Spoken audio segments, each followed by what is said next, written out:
Class 5th students, open your MB, page number 47, chapter 2nd, True Pilgrim. Previous video में आपने true Pilgrim की story के कुछ part आपने पढ़ा है, स्टडी किया है, और आपने देखा कि महेश रमेश जो टू फ्रेंड्स थे, दोनों ने देखा कि एक हट में, एक झोपड़ी में एक बच्चा क्राई कर रहा था और मदर एंड फादर यानी ये an old man and old woman वो वहाँ पे फेंटेड पड़े हुए थे। तो उसमें महेश ने क्या किया, रमेश ने पानी लिया यानी वाटर और sprinkle on the face of both, दोनों के चेहरे पर छिड़क दिया। उसके बाद उन्होंने अपनी आईज ओपन किया, आंखें खोली, और वे इतने वीक थे, इतने कमज़ोर हो गए थे कि बैठ नहीं सकते थे। अब रमेश ने उनसे पूछा, who are you, why is this child crying, आप लोग कौन हैं और ये बच्चा क्यों रो रहा था। अब स्टोरी को आगे बढ़ाते हैं नेक्स्ट पेज में 47 पर। दी ओल्ड मैन सेड, बूढ़े आदमी ने जवाब दिया। रमेश ने पूछा कि आप लोग कौन हैं, हु आर यू, तो बूढ़े आदमी ने जवाब दिया, the old man said, we are very poor, हम बहुत गरीब हैं। We do not have anything to eat, हमारे पास खाने के लिए कुछ भी नहीं है। वी डू नॉट हैव माने हमारे पास नहीं है, एनीथिंग माने कुछ भी, टू ईट खाने के लिए। This child is our grandson, यह बच्चा हमारा ग्रैंडसन है यानी नाती। His parents had died last year, इसके माता पिता, पेरेंट्स में माता पिता, लास्ट ईयर यानी पिछले साल डाइड हो चुके हैं, मर चुके हैं। We had not eaten anything, हमने कुछ नहीं खाया, फॉर द लास्ट 3 days, पिछले 3 दिनों से हमने कुछ नहीं खाया।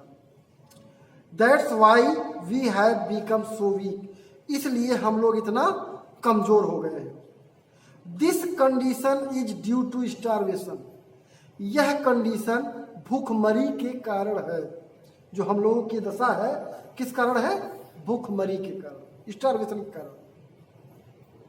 Ramesh took out food, Ramesh ने भोजन निकाला, फ्रॉम हिज बैग, अपने बैग से, and gave the 3 of them, उन तीनों को दिया, टू ईट खाने के लिए, उन तीनों को खाने के लिए दिया।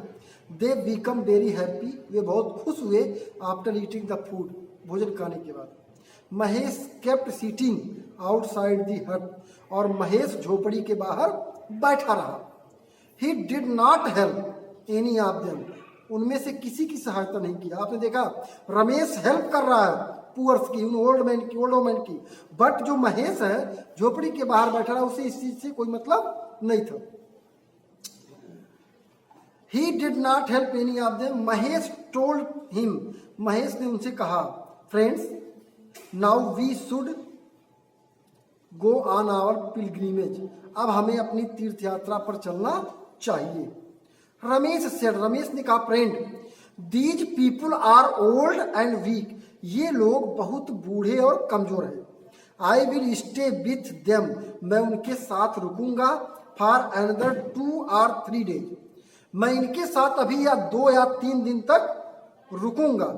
When they will be strong enough, जब वे मजबूत हो जाएंगे, ताकतवर हो जाएंगे, then I will go on my pilgrimage, तब मैं अपनी तीर्थ यात्रा पर जाऊंगा। जब तक इनके अंदर ताकत नहीं आ जाती, जब तक ये खुद स्टैंड नहीं हो सकते हैं, अपना वर्क नहीं कर सकते हैं, जब तक ये अपनी लिविंग नहीं अर्न कर सकते हैं, तब तक मैं यहां से नहीं जाऊंगा।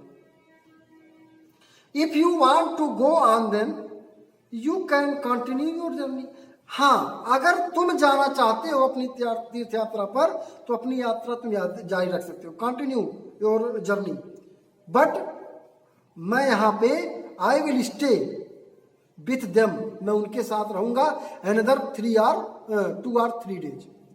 तो ये थी यहाँ तक की स्टोरी। ये आपने देखा कि जो रमेश है, रमेश एक जनरस पर्सन है और वह पुअर्स के प्रति अपने हेल्पिंग हैंड को आगे बढ़ाता है। वह हेल्प दी पुअर, मदद करता है।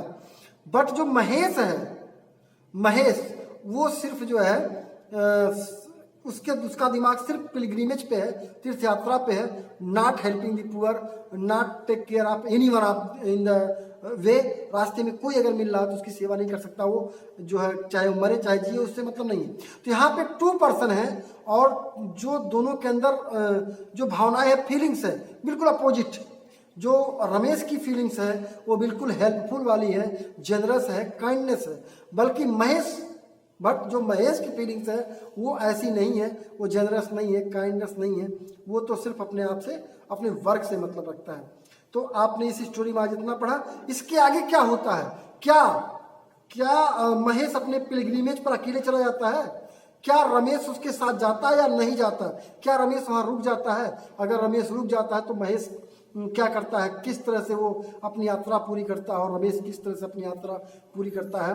इस सारी बातों को जानने के लिए हमको नेक्स्ट वीडियोज का इंतजार करना पड़ेगा और नेक्स्ट वीडियो में आपको मिलेगा इस कहानी का आगे का भाग। तब तक आप लोग इस स्टोरी को पढ़ते रहिए।